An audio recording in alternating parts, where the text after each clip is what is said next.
as an expat, I feel a bit conflicted with this idea of minimalism. When you move to different places, you do get rid of things. Minimalists on the internet, on the web, telling you how to live your life. Minimalism should be more about quality and not the quantity. Before getting rid of those things, ask yourself a few questions.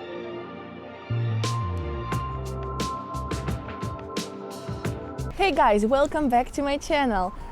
Today I wanted to talk about minimalism, and I know it's not a usual topic that I'm talking about. However, I felt like it's time to address some issues I might be having with minimalism as an expat, because you know that minimalism is now probably at its best in terms of popularity, especially in northern countries.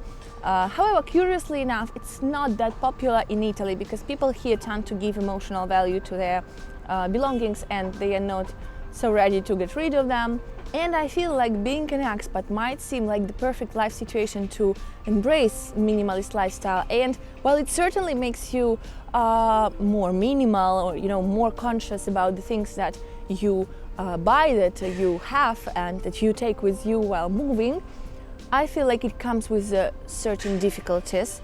And as an expat, I feel a bit conflicted with this idea of minimalism as it is today, because the idea of minimalism appeals to me. But today I think it become a bit of a trendy thing, a fashion statement almost, and I don't like it.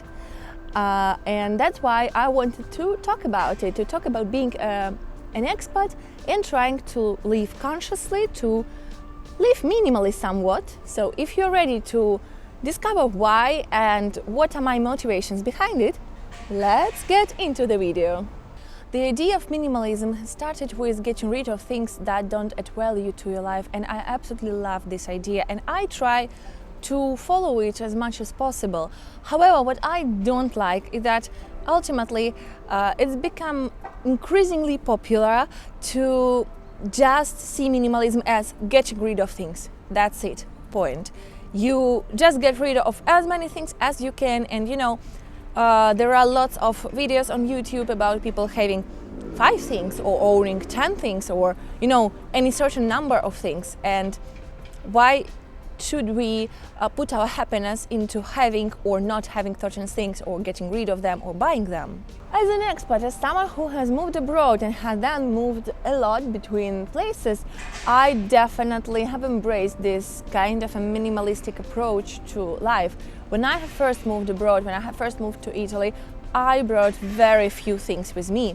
And then here in Italy, I have moved cities twice, and then I have moved between 4 apartments. And of course, when you move a lot, when you move to different places, you do get rid of things. And this is my philosophy. I try to get rid of things when I'm moving, because physically I can't bring everything with me. But here's the thing, when you're an expat and when you're moving, you can get rid of things. But then when you arrive, suddenly you find out that you need different things, you need more things, and you end up buying other things. Just to give you an example, one of the apartments that I have moved into while living here was completely empty, like 0 things. There was a kitchen, there was a bathroom, and then that's it. There was nothing else, absolutely nothing else. So obviously I had to buy extra stuff, I had to find stuff, and that's what happens when you are an expat, when you are a digital nomad, or when you move around often for various reasons. What I'm trying to say that minimalism is not for everyone. Minimalism doesn't work for everyone. It doesn't have to suit everyone, and that's okay. That is absolutely fine. What I don't like with minimalism as it is today, and lots of minimalists on the internet, on the web, telling you how to live your life as minimal as possible, is this feeling of their moral superiority, as if they are consuming consciously and therefore they are being somewhat better people for not cluttering the earth and just living this free lifestyle of getting rid of their possessions, not having too many things. And just think of it, sometimes this lifestyle is unattainable, and it is not easy for expats or for other people for so many reasons. The basic idea of minimalism is to live your life consciously, is to consume consciously in a conscious manner. However, It's not about getting rid of as many things as you can. It's about being conscious. And if you just get rid of things and you own a very little number of those things, it doesn't make you a better person. It doesn't make you anyhow superior to other people, because we all try our best to live consciously, to have an impact and to have a positive impact, and to give back to our communities, to give back to the countries where we live, to the nature, to Mother Earth. Another thing that minimalism is promoting, and I kind of like this thing, is the idea of a capsule wardrobe. Capsule wardrobe means you don't own lots of clothes, but you have the very essential pieces that are versatile, and you can combine them and you can switch them up. And this idea is nice, and I really like this idea of not cluttering your space, of not cluttering your closet with extra clothes that you might not need, that you might not even wear. However, we should realize, as expats especially, that it's not always possible for us, because when you move around, you bring some clothes with you, but you never know which clothes you end up actually needing, especially if you are moving to a different climate. I mean, of course, thinking logically and analyzing the climate in that place, you can think, yeah, okay, I might need this or I might need that. But after all, you'll never know what you need, and just getting there to the place where you live and living there for a certain amount of time, you'll end up understanding that you might lack something. You might need to buy extra piece of clothes, or probably you don't need something that you brought with you. And that's normal. That's absolutely normal. That's okay, because you cannot predict your life, especially living as a digital nomad, living as an expat. You don't have this capacity to predict what life will be in a new place for you. It is also not easy to be a minimalist if you have a hobby or several hobbies, because for some of those hobbies, like painting in my case for example, you'll need very specific equipment.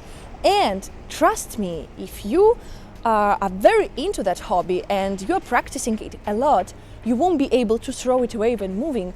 You'll end up bringing all this equipment with you because it's expensive. It is expensive, and you're not going to just switch it, throw it away and then buy new equipment. No, you're not gonna do that.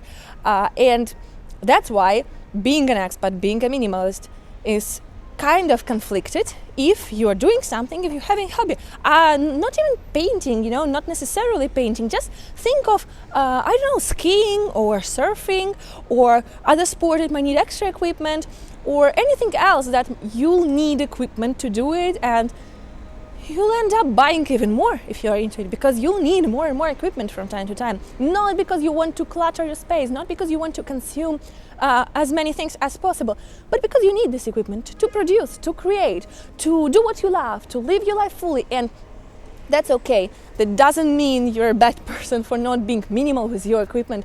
As a creator, as someone who loves a certain sport, as someone who just enjoys life, it doesn't make you a bad person for wanting this equipment and for buying this equipment, because, as I said, you might need it. These are the essentials, so obviously you cannot cut those essentials for just 5 or 10 pieces. Honestly, I think that conscious consumption and minimalism should be more about quality and not the quantity. And this works as follows. We hear a lot of people talking about just getting rid of things, 100 things I don't use anymore as a minimalist, or 100 things that I only use or I only own. And this is not the right approach, in my opinion, because, just to give you an example, women in Italy really love wearing accessories. And if a certain woman has 10 or 15 or 20 pieces, but she wears them regularly and she actually uses them, I think there is nothing wrong with it. It's a very different thing if you have 15 or 50 pieces and you never use them. But before getting rid of those things, ask yourself a few questions. Can you donate those things? Can you recycle those things? Can you upcycle those things? Can you sell those things? And if the answer is no to all of these questions, wait a minute. Because if you're gonna just throw those things away, think of it. Isn't minimalism about conscious consumption? Isn't minimalism about conscious life? And shouldn't it be conscious nature-wise as well? If you're just gonna throw them away and clutter the environment, there is something that is not working.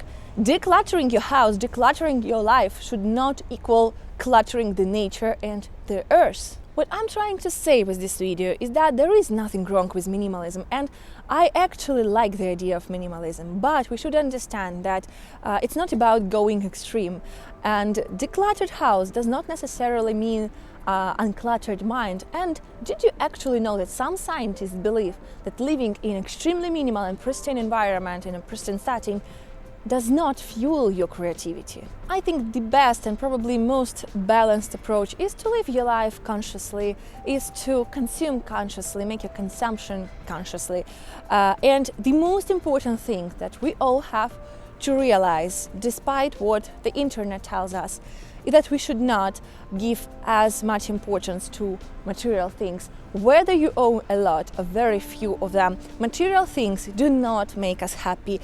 We should concentrate on things that life is really made of instead, like relationships, travel, various activities, things that we love doing, and just be less centered about things and material consumption.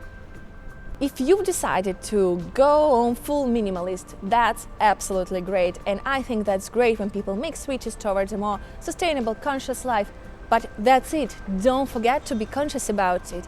And then we should all realize that it is not always attainable, and that's okay, that's absolutely fine.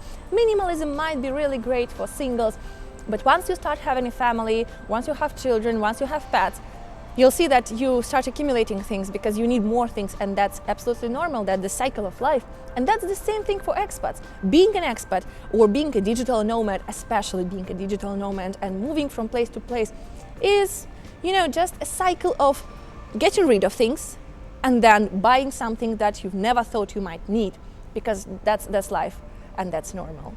And of course, a very important thing to consider when you think of minimalism is that it will cost you a certain amount of money. Now, I know what you might think. How on earth am I going to spend lots of money if I own just 5 things or 10 things, if I got rid of all things? But just stick with me for a moment. If you've ever seen a video of people owning 20 things or 50 things or 10 things, you have probably noticed that one of them is always their credit card, so that when they urgently need something, they can buy it. Think of it for a minute. If you were a minimalist and you needed something in this exact moment, would you be able to buy it right now? If the answer is no, probably you should think twice before becoming a minimalist. And that's it for today, guys. I hope you liked this video, and thank you for joining us on this gloomy, humid and a somewhat cold morning in Italy.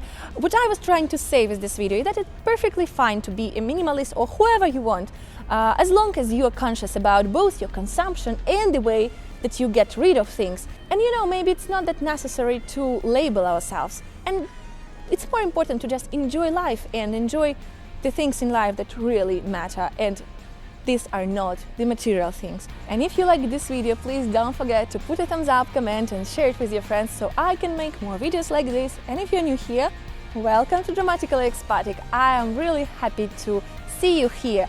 Please subscribe and hit the bell button somewhere over there to get the notifications of all the upcoming videos. Thank you for being here and enjoy your day.